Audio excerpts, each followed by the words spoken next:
Welcome to editor's fact check. പ്രിയപ്പെട്ട പ്രേക്ഷകരെ, വാർത്തയിലെ വസ്തുതയറിയാം, പ്രചരണങ്ങളിലെ വസ്തുതയറിയാം. Welcome to editor's fact check. ചോദ്യം ഇതാണ്: ആരോഗ്യമന്ത്രി വീണ ജോർജിനെ കരിങ്കൊടി കാണിക്കുന്നതിനിടെ KSU പ്രവർത്തകർ ആക്രമിച്ചോ? മാരകായുധങ്ങളുമായി കൊല്ലണം എന്ന് പറഞ്ഞു. അതാണ് FIR. വസ്തുത അന്വേഷിക്കാം. Welcome to editor's fact check.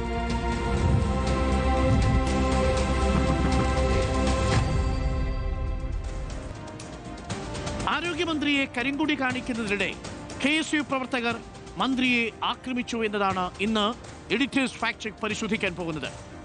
നമുക്കാദ്യം KSU പുറത്തുവിട്ട ദൃശ്യങ്ങൾ ഒരിക്കൽ കൂടി ഒന്ന് നോക്കാം. തുടക്കം മുതലുള്ള ദൃശ്യമുണ്ട്, പ്രേക്ഷകർക്ക് കാണാം. കണ്ണൂർ റെയിൽവേ സ്റ്റേഷന്റെ പ്ലാറ്റ്ഫോമിൽ നിന്ന് KSU പ്രവർത്തകർ ഓടി മന്ത്രിയുടെ അടുത്തേക്ക് പോകുന്നത് ദൃശ്യങ്ങളിൽ കാണാം. വളരെ വ്യക്തമാണ്, ആ സമയത്ത് KSU പ്രവർത്തകർ മന്ത്രിയുടെ തൊട്ടടുത്തേക്ക് എത്തിയിട്ടില്ല. പകരം പോലീസിന്റെ സംരക്ഷണ വലയത്തിലാണ് ആരോഗ്യവകുപ്പ് മന്ത്രിയുള്ളത് എന്നുള്ളത് പ്രേക്ഷകർക്ക് ഈ ദൃശ്യങ്ങളിൽ കാണാം. അതായത് ആരോഗ്യവകുപ്പ് മന്ത്രിയും KSU പ്രവർത്തകരും തമ്മിൽ രണ്ട് പോലീസുകാരുടെ അകലത്തിലാണ് നിൽക്കുന്നത് എന്നുള്ളത് ഈ ദൃശ്യങ്ങളിൽ വ്യക്തമാണ്. ഈ ഭാഗത്ത് KSU പ്രവർത്തകർ ആരോഗ്യവകുപ്പ് മന്ത്രിയുടെ ശരീരത്തിൽ സ്പർശിക്കുന്നതായി ഒരിടത്തും നമുക്ക് ദൃശ്യങ്ങളിൽ കാണാൻ കഴിയില്ല. അപ്പോൾ ഇതാണ് വാസ്തവം. ആരോഗ്യവകുപ്പ് മന്ത്രിയുടെ ശരീരത്തിൽ തൊടുന്ന എത്ര അകലത്തിൽ KSU പ്രവർത്തകർ ഈ പോലീസ് സുരക്ഷാ വലയം ഭേദിച്ച് എത്തിയിട്ടുണ്ടോ എന്ന് ചോദിച്ചാൽ KSU ഇന്ന് പുറത്തുവിട്ടിരിക്കുന്ന ഈ ചിത്രങ്ങൾ പ്രകാരം എത്തിയിട്ടില്ല എന്ന് നമുക്ക് കാണാം. ഇനി രണ്ടാമത്തെ ചിത്രം പ്രേക്ഷകർ കാണും. CPM ആരോപിക്കുന്ന ദൃശ്യം. ആ CPM ആരോപിക്കുന്ന ദൃശ്യം മന്ത്രിയുടെ കഴുത്തിനടുത്തുള്ളത് കരിങ്കൊടിയുമായി KSU പ്രവർത്തകർ എന്നുള്ളതാണ്. അതാണ് ആരോപണം. MV ജയരാജൻ എന്ന് പറഞ്ഞതും അത് തന്നെയാണ്. മന്ത്രിയുടെ കഴുത്തിലേക്ക് വീഴുന്ന ഒരു കറുത്ത തുണി പ്രേക്ഷകർക്ക് കാണാം ഇവിടെ. യഥാർത്ഥത്തിലുള്ള ഈ കറുത്ത തുണി അത് കരിങ്കൊടിയാണോ എന്നുള്ളതാണ് പ്രധാനപ്പെട്ട ചോദ്യം. CPM പുറത്തുവിട്ട ഈ ദൃശ്യങ്ങളുടെ വാസ്തവം എന്ത്? KSU കരിങ്കൊടിയുമായിട്ട് അവിടെ കോടി വരുന്നത് നമുക്ക് കാണാം ദൃശ്യങ്ങളിൽ. പക്ഷേ ആ കരിങ്കൊടിയാണോ മന്ത്രിയുടെ കഴുത്തിനടുത്തേക്ക് വന്നിരിക്കുന്നത് എന്നുള്ളതാണ് ചോദ്യം. അത് കാണണമെങ്കിൽ നമുക്കൊരു ദൃശ്യം കൂടി പ്രേക്ഷകർ കാണണം.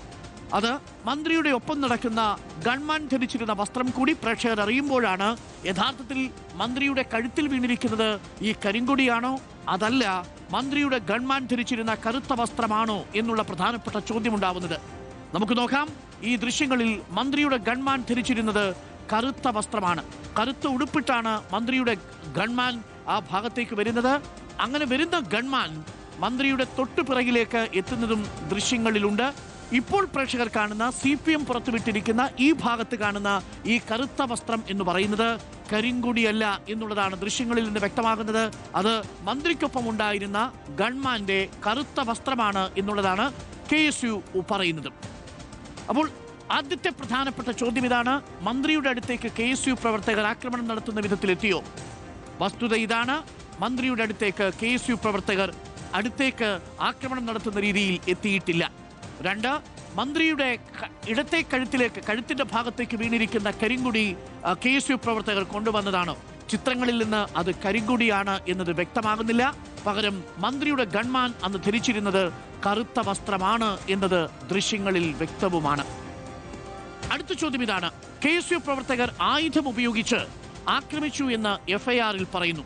നമുക്ക് FIR ഒന്ന് പരിശോധിക്കാം. ഇതാണ് FIR-ൽ പറയുന്നത്. സൂക്ഷിച്ചു വായിച്ചാൽ അതിങ്ങനെയാണ്. FIR-ൽ ഈ സമയത്ത് ഈ പ്രതികൾ റെയിൽവേ സ്റ്റേഷൻ പരിസരത്ത് എന്താണ് ചെയ്തതെന്ന് നോക്കൂ. പ്ലാറ്റ്ഫോമിന്റെ എൻട്രൻസിൽ നിന്ന് കുറ്റം ചെയ്യണമെന്ന ഉദ്ദേശത്തോടു കൂടിയും കരുതലോടും കൂടി ന്യായവിരോധമായി എന്തോ ആയുധവുമായി സംഘം ചേർന്ന് 1 മുതൽ 5 കൂടിയ KSU പ്രവർത്തകരായ പ്രതികൾ റെയിൽവേ സ്റ്റേഷൻ അതിക്രമിച്ചു കയറി കരിങ്കൊടി കാണിച്ച് മന്ത്രിക്കെതിരായ മുദ്രാവാക്യം വിളിച്ചു. അത് വളരെ പ്രധാനപ്പെട്ട കാര്യമാണ്. മന്ത്രിക്കെതിരെ മുദ്രാവാക്യം വിളിച്ചു എന്നുള്ളത് വസ്തുതയാണ്. എന്നാൽ ആയുധവുമായി വന്നു എന്നാണ് പറയുന്നത്. നമുക്ക് ആ ദൃശ്യങ്ങൾ ഒരിക്കൽ കൂടി കാണാം. ആയുധവുമായി KSU പ്രവർത്തകർ എത്തിയിട്ടുണ്ടോ എന്നുള്ളതാണ് നമ്മളിനി പരിശോധിക്കാൻ പോകുന്നത്. ഇത് ആയുധവുമായിട്ടല്ല KSU പ്രവർത്തകർ പോകുന്നത്. കയ്യിലുണ്ടായിരുന്നത് ഒരു കരിങ്കൊടി മാത്രമാണ്. കയ്യിൽ മറ്റായുധങ്ങളില്ല. പ്രേക്ഷകർക്ക് കാണാം, ഒരു ബാഗ് തൂക്കി ഒരാൾ പോകുന്നുണ്ട്. രണ്ടാമത്തെ ആളുടെ കയ്യിലാകട്ടെ കയ്യിൽ മാരകായുധങ്ങൾ ഒന്നും തന്നെ കാണുന്നില്ല. പകരമുള്ളതാവട്ടെ പ്രവർത്തകരുടെ കയ്യിൽ ആയുധമുണ്ടായിരുന്നില്ല. ഒരാളുടെ കയ്യിൽ കരിങ്കൊടിയുണ്ട്, ഒരാളുടെ കയ്യിൽ ഉണ്ടായിരുന്നത് ഒരു ബാഗ് മാത്രം. ബാഗിൽ ആയുധമുണ്ടോ എന്നുള്ളത് നമുക്കിപ്പോൾ അറിയില്ല. ബാഗ് തുറന്നതായി ആ ദൃശ്യങ്ങളിൽ വ്യക്തവുമല്ല. തുറക്കാത്ത ബാഗിൽ ഒരു ആയുധമുണ്ടെങ്കിൽ അതെങ്ങനെയാണ് പോലീസിന് ബോധ്യമാവുക എന്നുള്ളതാണ് പ്രധാനപ്പെട്ട ചോദ്യം. ഈ രണ്ട് ദൃശ്യങ്ങളും പ്രേക്ഷകർ കാണൂ. അവിടേക്ക് എത്തിയ KSU പ്രവർത്തകൻ കുനിഞ്ഞെടുക്കുന്നത് മാരകായുധമല്ല, പകരം കരിങ്കൊടിയാണ്. ആ കരിങ്കൊടിയുമായിട്ടാണ് ഈ KSU പ്രവർത്തകൻ നേരെ മന്ത്രി വീണ ജോർജിന്റെ അടുത്തേക്ക് പോകുന്നത്. മറ്റൊരു പ്രവർത്തകന്റെ ശരീരത്തുള്ളത് ഒരു ബാഗാണ്. ആ ബാഗിൽ ഇനി ആയുധമുണ്ടോ എന്നുള്ളത് നമുക്കറിയില്ല. നിലവിൽ നമുക്ക് ലഭ്യമായ വിവരങ്ങൾ അനുസരിച്ച് ആ സമയത്ത് ബാഗ് തുറക്കുന്നതും നമ്മൾ കാണുന്നില്ല. ഇനി ബാഗ് പിടിച്ച പ്രവർത്തകനെ പിടിച്ചു മാറ്റുന്ന ദൃശ്യങ്ങൾ കൂടി പ്രേക്ഷകർ കാണാം. ഇതാണ് ആ ദൃശ്യം. ബാഗ് തിരിച്ച പ്രവർത്തകനെ പോലീസ് പിടിച്ചു മാറ്റുന്ന സമയത്ത് ആ ബാഗ് ഈ പ്രവർത്തകൻ തുറക്കുന്നില്ല. അതിനുള്ളിൽ ആയുധമുണ്ട് എന്നത് കണ്ടെത്താൻ കഴിയുന്നില്ല. ഇനി അറിയേണ്ടത്, കൊല്ലട എന്ന് ആക്രോശിച്ചുകൊണ്ടാണ് വീണ ജോർജിനെ ആക്രമിക്കാൻ വേണ്ടി KSU പ്രവർത്തകർ എത്തിയതെന്നാണ് FIR-ൽ പറയുന്നത്. അത് വാസ്തവമാണ്? അതല്ല വാസ്തവം. എന്നാൽ ഇതാണ് വാസ്തവം. അതറിയണമെങ്കിൽ ആ ദൃശ്യം നമുക്ക് ആംബിയൻസ് കൂട്ടിയിട്ട് അവിടെ യഥാർത്ഥത്തിൽ എന്താണ് സംഭവിച്ചത് എന്നതിന്റെ കൃത്യമായ ശബ്ദരേഖ കൂടി നമുക്കൊന്ന് കേൾക്കണം. കൊല്ലട എന്നൊരു വിളി നമുക്ക് കേൾക്കാൻ കഴിയുമോ? പ്രേക്ഷകർ ഇത് കേൾക്കൂ.